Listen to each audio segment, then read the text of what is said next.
Jesucristo es el primero que resucitó de entre los muertos. A Él sea la gloria y el poder por los siglos de los siglos.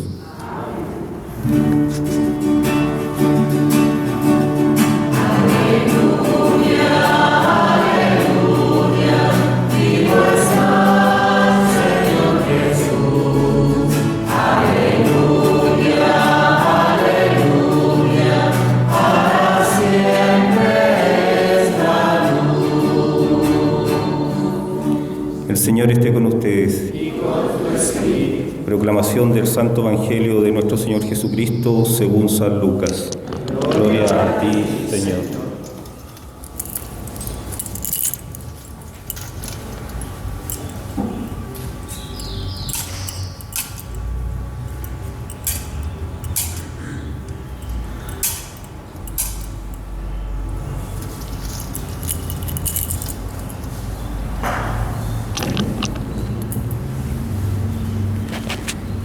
Se acercaron a Jesús algunos saduceos que niegan la resurrección y le dijeron: Maestro, Moisés nos ha ordenado, si alguien está casado y muere sin tener hijos, que su hermano, para darle descendencia, se case con la viuda.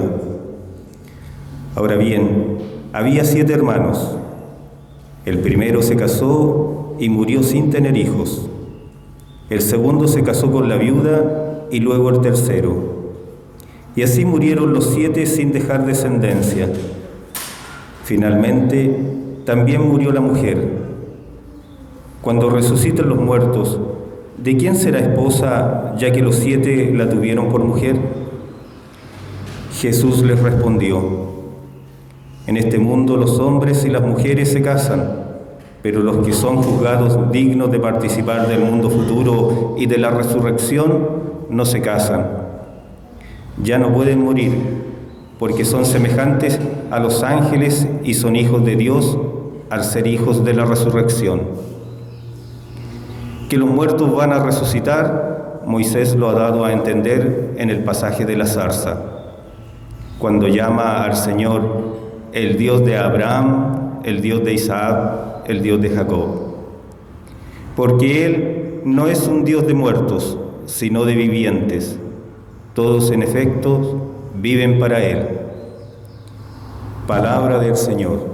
Gloria a ti, Señor Jesús.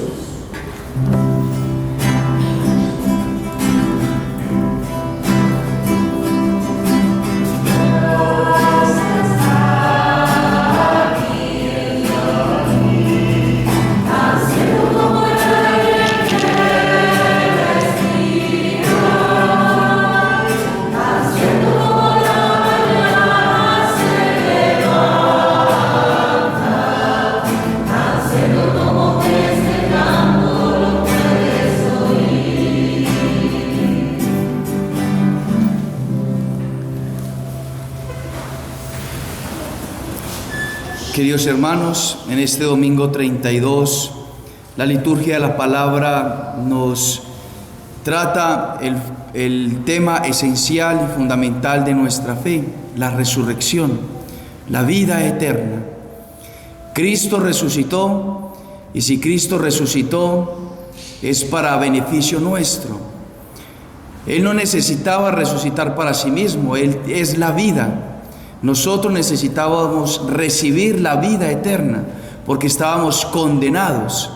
Y por eso la resurrección del Señor, que es el primero que ha resucitado, de ahí viene la resurrección de los demás, de nosotros, posteriormente, que nos beneficiamos de ese triunfo del Señor, ese paso de la muerte a la vida, del dolor a la felicidad plena y eterna que celebramos en cada Eucaristía, en cada domingo. La celebración de la Eucaristía es precisamente el celebrar a Jesucristo resucitado. El domingo es el día del Señor porque Jesús resucitó el domingo. Y entonces, en este tema fundamental, porque no es simplemente un dato teológico, no es simplemente una noticia más, sino que es lo esencial de nuestra fe, pues nosotros debemos de pedirle al Señor en este día que nos aumente la fe y que nos dé una fe viva. Es decir, que creamos verdaderamente en que estamos llamados a resucitar para la vida eterna, pero una vida eterna con Dios. Porque todos resucitaremos. Ya lo dice el Señor al final del Evangelio. Él no es un Dios de muertos, sino de vivos. Se refiere a una muerte biológica. Los que mueren, mueren para esta vida, pero tendrán dos posibilidades eternas. Unos que resucitarán para la condenación eterna y otros que resucitarán para la salvación eterna. Y resucitaremos con nuestros cuerpos.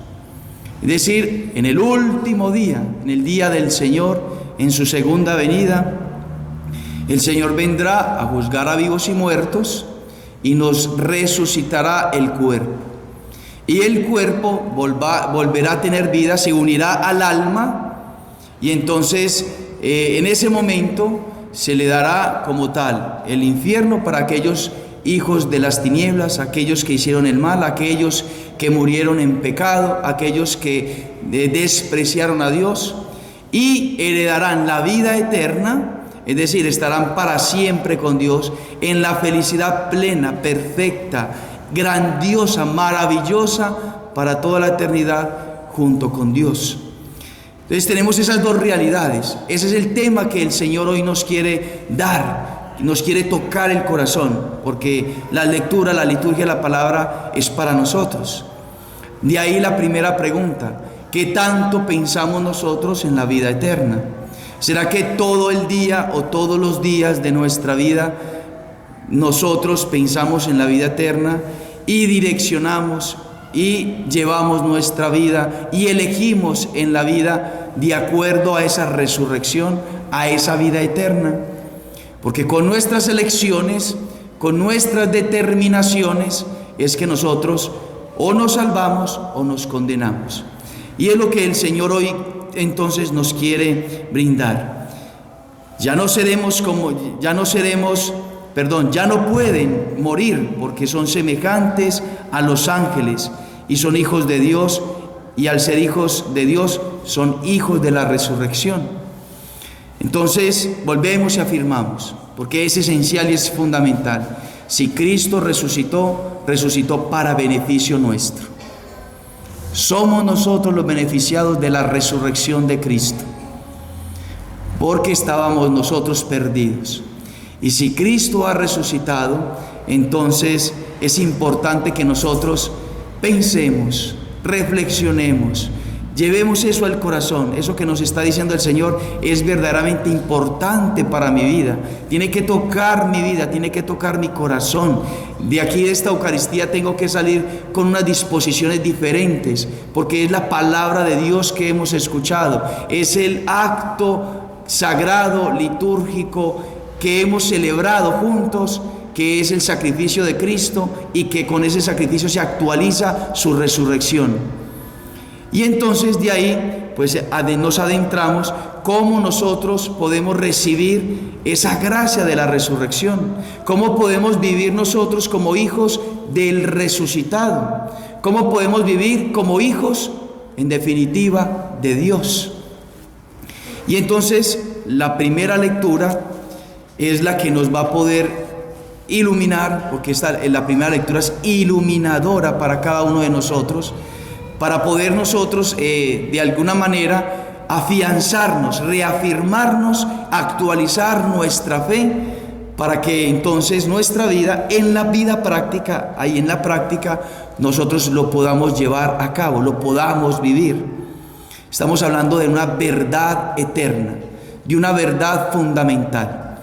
Y entonces hoy el Señor nos presenta en el segundo libro de los Macabeos la historia de 7 hermanos, de 7 macabeos. Se llamaban así, los macabeos. Y tenían una madre que les infundió la fe, que les formó en la fe. Y entonces estos hermanos empezaron como tal a ser presionados junto con la madre para abandonar sus costumbres judías, su religión judía. Quería el rey Antíoco Epifanes obligarlos a renunciar a lo fundamental, a renunciar a su religión, a renunciar a su fe, a renunciar al Dios verdadero, al Dios que se había revelado al pueblo de Israel. Antíoco también tenía una religión, pero una religión falsa. Y muchos podrán llevar una religión, pero llevan una religión falsa. Y aquellos que se muestran maravillosos y grandiosos en el mundo y que quieren aislar a la Iglesia Católica, tienen religión también. Incluso los ateos son religiosos, porque la religión es algo connatural al hombre. Pero aquí hay algo diferente. Había una religión, en ese momento una religión verdadera. Entre muchas falsas, una sola verdadera. ¿Cuál era esa religión verdadera? La judía. ¿Por qué? Porque Dios se reveló a los judíos. Y a través de los judíos quería salvar a todo el género humano. Dios no se le reveló a todo el mundo, a todas las religiones. Dios no se le reveló a todos los hombres. Se le reveló a personas concretas, a hombres concretos, pertenecientes a la religión, al pueblo judío. Abraham, después viene como tal sus hijos, después viene Moisés, como lo recuerda hoy el Señor. Y en el pueblo judío es que se da como tal este acontecimiento. Querer que renuncien a su religión para abrazar una religión pagana. Pero entonces, aquí en la primera lectura nos dan a entender estos macabeos lo importante de la religión. Porque la religión es importante, no es algo accidental. La religión, que es la religión católica, revelada por Cristo, porque Cristo murió por ella. Si Cristo es Dios, como lo mostró, Cristo se encarnó, predicó de que Él era Dios, lo mostró con milagros, tuvo la intención explícita, es decir, manifiesta exteriormente, de que quería fundar una iglesia en Pedro, en los apóstoles, y así lo hemos creído durante 2000 años. Ese Cristo murió por la iglesia, nos dice San Pablo en Efesios capítulo número 5. Cristo murió por la iglesia, se entregó por la iglesia, amó a la iglesia. Entonces esa iglesia es fundamental e importante para nosotros poder recibir todas las gracias, méritos de salvación, de redención que Jesucristo realizó en su persona, en su vida, en su sacrificio. Lo recibimos a través de la iglesia. De ahí entonces que para el católico, la religión católica, la iglesia católica, es lo más maravilloso. Para el verdadero católico, la alegría de su corazón es pertenecer a la Santa Madre Iglesia Católica. Para el católico, la alegría de su corazón es participar todos los domingos de la Santa Eucaristía y juntos en comunidad recitar, rezar, orar el credo. Creo en Dios Padre Todopoderoso. Y al final decir, creo en la Santa Madre Iglesia Católica. Esa es la alegría. ¿Por qué la alegría? Porque a través de ella es que nosotros participamos de la resurrección de Cristo. Hagamos de cuenta de que Jesucristo no haya instituido a la iglesia, que Cristo no hubiese querido, deseado formar a la iglesia católica. ¿Qué sería de nosotros? ¿Qué sería de mi persona si la iglesia católica no existiese? No me pudiesen dar el bautismo y por lo tanto no pudiese ser hijo de Dios y estaría condenado. No pudiese recibir el sacramento de la penitencia, no pudiese recibir el sacramento de la comunión, de la Eucaristía, de ser uno con Cristo en el sacramento de la comunión. No pudiésemos tener esta participación litúrgica hermosa de adorar al verdadero Dios. No pudiésemos tener un lugar para congregarnos, concentrarnos, reunirnos y todos juntos amar y adorar al verdadero Dios que se reveló. No pudiésemos tener el sacramento hermoso del matrimonio. No pudiésemos tener el sacramento hermoso de la confirmación, de la ordenación sacerdotal. ¿Qué sería de nosotros si muriésemos? Si la iglesia no existiese sin la extrema unción, moriríamos para la condenación. pero es porque Cristo deseó la iglesia, porque Cristo amó la iglesia y porque nosotros hemos sido evangelizados, gracias a Dios, hemos sido evangelizados por la iglesia, es que hoy nosotros podemos tener la alegría de ser resucitados por la gracia, resucitados por Cristo. Cuánto amor le debemos a nuestra Santa Madre Iglesia. No podemos concebir nuestra vida de piedad, nuestra vida de devoción, nuestra vida espiritual, nuestras vocaciones sin la iglesia. Nuestra vida sin la iglesia no tiene sentido. No tiene sentido. Puede ser un escándalo. Sí, para el mundo es un escándalo, pero para aquel que cree verdaderamente en la palabra de Cristo, para aquel que cree verdaderamente en lo que enseñó Cristo y en lo que realizó Cristo, es una alegría, y la alegría más grande. La alegría más grande. La Iglesia Católica es nuestra fe. Y hoy el mundo quizá quiere hacer que nosotros renunciemos a ella. Para algunos la religión es algún acto simplemente superficial. Es decir, cualquier religión es verdadera, cualquier religión sirve, pero no es así. Solamente hay una religión verdadera, la instituida por el Señor, y es el único camino de salvación, el que tenemos nosotros. Para otros quizá les es obstáculo, piedra de tropiezo la iglesia, y por ende la quieren acabar. La quieren acabar y la quieren aislar y la quieren someter y quieren de alguna manera en las universidades, en los colegios, en los medios de comunicación, en las noticias, en las ideologías, en cualquier ambiente de estos, quieren hacer que los católicos renuncien a su fe, como el rey Antíoco, rey pagano, que quería hacer renunciar de la fe, renegar de la fe a estos jóvenes junto con su madre.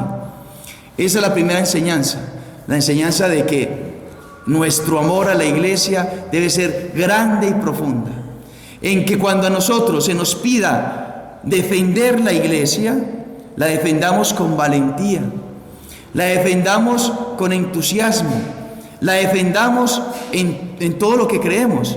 Creemos en todo lo que enseña la Santa Madre Iglesia Católica y la defendemos de esa manera, y en ella queremos vivir, porque en la religión judía quisieron morir estos jóvenes que hoy vamos a meditar y que estamos meditando. Entonces este rey quiere obligarlos a comer carne de chancho, y entonces el mayor dice: ¿qué quieres preguntar y saber de nosotros? Estamos dispuestos a morir antes que violar las leyes de nuestros padres. Queremos morir antes que renunciar a nuestra Iglesia Católica, antes que renunciar al domingo con la Eucaristía, antes que acceder a algo contrario a los 10 mandamientos. Queremos morir antes que quedarnos sin Dios, que quedarnos sin nuestra iglesia. Y esa es la fe del verdadero católico. La fe del verdadero católico. Y es así, allá hacia donde el Señor nos quiere llevar. Y después de que matan al primero, entonces llevan al suplicio al segundo. Y cuando estaba por dar su último suspiro, dijo: tú, malvado, nos privas de la vida presente. Escuchen, tú, malvado, le dice al rey, o le dice al verdugo que estaba por cortarle los brazos, por cortarle las piernas, por cortarle la lengua. Nos quitarás la vida presente, nos privarás de la vida presente. Pero el Rey del universo nos resucitará a una vida eterna. Pero el Rey del universo nos resucitará a una vida eterna. Esa palabra es para nosotros. Nos espera la vida eterna. El Señor quiere que seamos plenamente felices. Ese deseo está en su corazón. Y ese deseo está en su corazón porque Dios lo puso. Porque Dios desea más de lo que nos deseamos nosotros, la felicidad. Dios quiere que verdaderamente nosotros seamos plenamente felices. perfectamente felices, que seamos plenos, que seamos como ángeles, seremos como ángeles. Ellos, los ángeles, están plenos con Dios, son felices, son verdaderamente felices y eternamente y de una manera perfecta. Esa es la noticia. La vida eterna es eso, ser felices por toda la eternidad, con un ser que nos ama infinitamente y que le conoceremos toda la eternidad y que no nos bastará 1000 eternidades para conocerle y por ende que nuestra felicidad crezca de día en día, de minuto en minuto, de hora en hora, si pudiésemos de manera análoga reflexionar sobre lo que es el cielo, sobre lo que es la vida eterna. Reunamos, queridos hermanos, reunamos toda la felicidad de todos los hombres, de todos los tiempos. Y no estoy haciendo una exageración, es algo verdaderamente real. Toda la felicidad que hayan podido experimentar todos los hombres del mundo y reunámoslos en una sola persona. Esa felicidad no se compara en un ápice, en un segundo, en un minuto, a lo que es verdaderamente la felicidad en el cielo. Esa es la felicidad que nos espera. Ese es el cielo que nos espera. Esa es la unión con Dios que nos espera. Imagínense ustedes los momentos más felices de su vida, pero por toda la eternidad. Si uno quisiera decir, bueno, ¿cuál es el momento así más hermoso y feliz de la vida?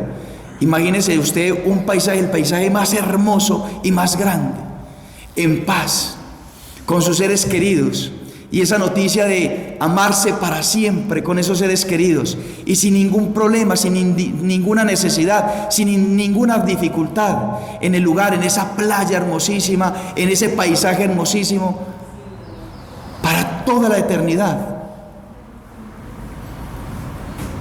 Eso es nada en comparación a lo que vamos a experimentar si llegamos como resucitados al cielo, a la vida eterna. A eso nos llama el Señor. Pero entonces, para llegar allá implica un esfuerzo, implica nuestro sacrificio. Y ya nos lo va a decir entonces el siguiente joven macabeo, el tercero. Después de este fue castigado el tercero. Apenas se lo pidieron, presentó su lengua, extendió decididamente sus manos y dijo con valentía, porque estaba seguro en la vida eterna, creía en la vida eterna, creía en la resurrección, y por eso decía con valentía: yo he recibido estos miembros como un don del cielo, pero ahora los desprecio por amor a sus leyes, por amor al Señor. Desprecio estos miembros, estas manos, esta lengua, estos pies, este cuerpo, por amor al Señor. Es fuerte esta palabra, pero es verdad. Para entrar al cielo tiene que haber un desprecio de sí mismo. Es lo que dice el Señor. El Señor dice: ¿usted quiere ser mi discípulo? ¿Cuál es su afirmación? Niéguese a sí mismo, cargue con su cruz y sígame. Tiene que haber una negación, un desprecio de sí mismo, porque el amor a Dios tiene que ser más grande que nosotros mismos. Pensemos en los placeres en los cuales hemos estado, que son pecado o que son buenos, placeres justos. De alguna manera nosotros, cualquier placer en este mundo, porque son placer, porque nos satisfacen, porque nos dan de alguna manera un premio sensible, nosotros los realizamos. Pero cuando son esos placeres que van en contra de la ley de Dios, entonces el verdadero católico está dispuesto a despreciar ese placer, a despreciarse a sí mismo. El domingo es día de descanso y queremos dormir. Entonces el católico dice con valentía, como este macabeo: no, el domingo para mí es primordial, está por encima de mi pereza, está por encima de mi sueño, está por encima de mi comodidad, está por encima de lo que sea. Voy a misa el domingo.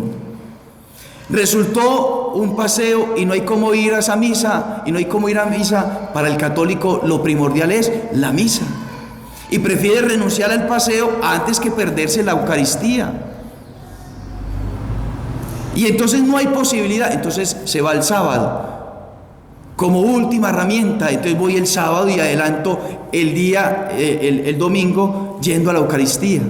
Pero el cristiano no renuncia a su misa. El cristiano, y así podemos narrar todos los mandamientos, prefiere morir antes que faltar alguna de las leyes dadas por Dios. Porque le amamos a Él, porque sabemos que Él es nuestra felicidad, porque sabemos que Él es el que nos va a dar el premio de la vida eterna. Prefiero vencerme a mí mismo, despreciarme a mí mismo, porque sabemos que el Señor nos resucitará.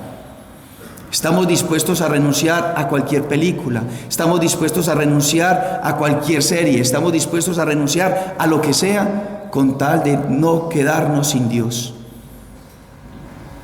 Esa es la actitud del verdadero católico, y a esa actitud debemos volver. Esa es la verdadera fe, es la verdadera vida cristiana. Basta leer con los mártires de los primeros siglos, basta con leer la vida de los santos, y ese es el evangelio en vida, el evangelio encarnado en la práctica. Y hacia allá tenemos que nosotros también entonces que direccionar nuestra vida. Despreció entonces sus miembros porque sabía y estaba confiado en la resurrección.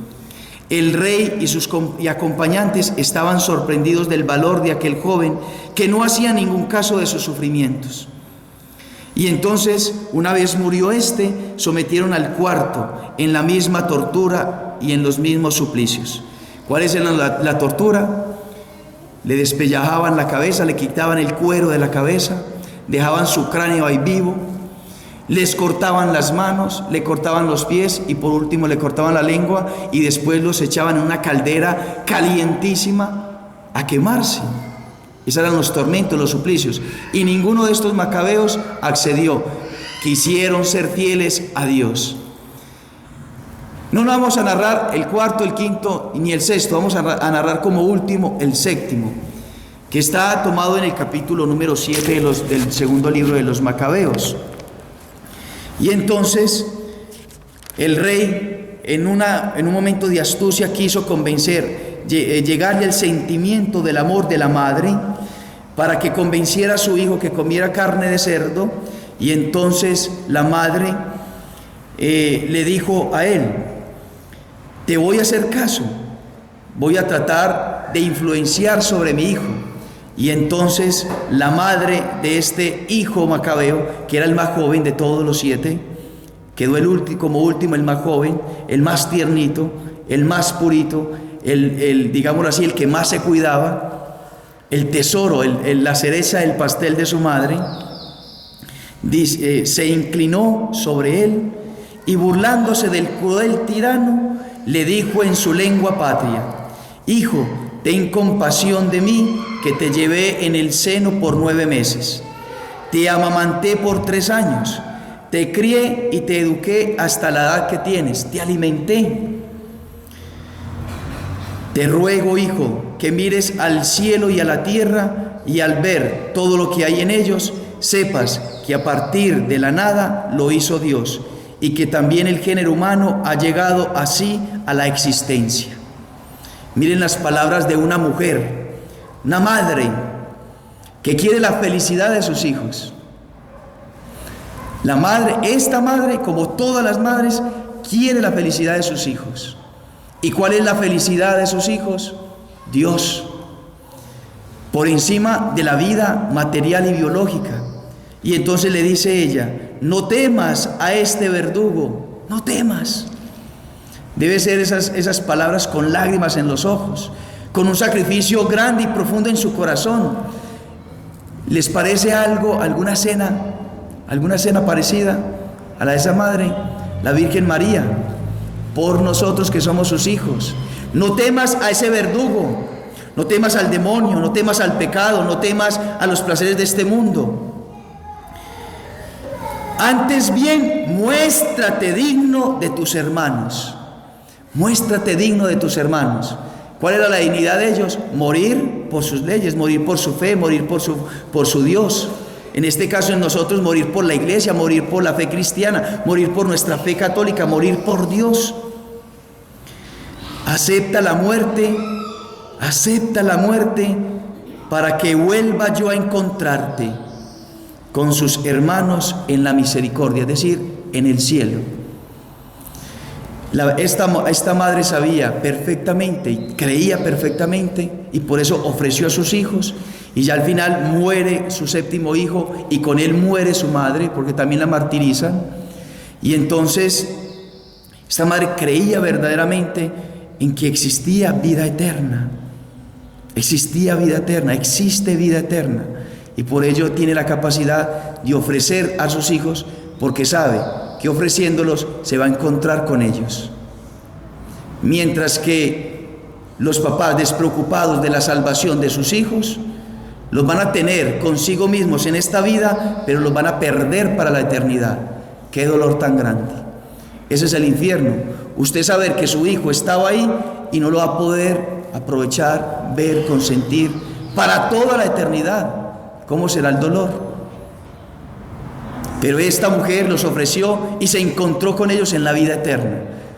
Nosotros con nuestros seres queridos podemos encontrarnos, pero luchando, con valentía, con entusiasmo, con alegría, convencidos de lo grande que hemos recibido, la fe católica, y que a través de ella, viviendo los sacramentos, viviendo en gracia de Dios, podemos alcanzar la vida eterna, resucitar con Cristo, resucitar con Él, en este cuerpo que será glorioso, para gozar de Dios por toda la eternidad.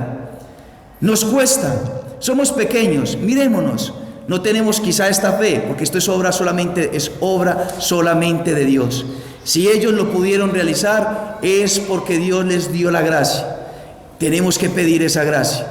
Tenemos a una mujer, la más maravillosa de todas, la mujer que tiene una fe gigante y que está puesta ahí para nosotros, para el servicio nuestro, a la cual podemos acudir y decirle a ella: Virgencita, me cuesta. Revísese, ¿qué es lo que más le cuesta? ¿Qué es lo que más le está costando? ¿Qué es aquello que te aleja de Dios? Aquel pecado, aquel vicio, aquella imperfección, aquella situación, aquella realidad. Lo que sea, ¿qué es lo que está costando que no nos deja vivir como hijos de Dios, como hijos resucitados de Dios? Y digámosle a la Virgen María: Virgencita, no soy capaz, ayúdame, Virgencita, dame las fuerzas, ven conmigo, dame la gracia de ser fiel a Dios. Dame la gracia de ser valiente en la fe. Dame la gracia de ser verdaderamente católico. Dame la gracia de verdaderamente ser un hijo de Dios, entregado, devoto, ardoroso, de oración, de fe. Pidámosle a ella. Muchos de ustedes, muchos de nosotros vamos a comulgar ahora al Señor, a Jesús, Eucaristía, verdadero Dios y verdadero hombre. Abracémoslo en la comunión. Unámonos a Él en su amor y digámosle: Señor, mírame, tú me conoces. Tú sabes qué me cuesta. Mire, esto me cuesta, Señor, y se lo dice ahí en silencio, en secreto, en su intimidad, en su unión con Él, y le dice: Señor, me cuesta esto, me cuesta venir a misa los domingos, me cuesta la pureza, me cuesta la obediencia, me cuesta salir de esta situación, me cuesta salir de este pecado. Señor, ayúdame, tócame con tu cuerpo, con tu sangre, con tu alma, con tu divinidad, dame fortaleza. Fortalece mi alma para yo salir de esta situación, para serte fiel, para dar mi vida por ti, para ser como los mártires, para ser como los santos, para tener un alma grande, para tener un alma que aspire a lo infinito, a lo eterno, a lo grande, a lo maravilloso que es el cielo. Pidámosle al Señor en la comunión eso, y el Señor en su misericordia nos concederá la gracia. Nuestra Señora intercede por nosotros. Que así sea. Creo en Dios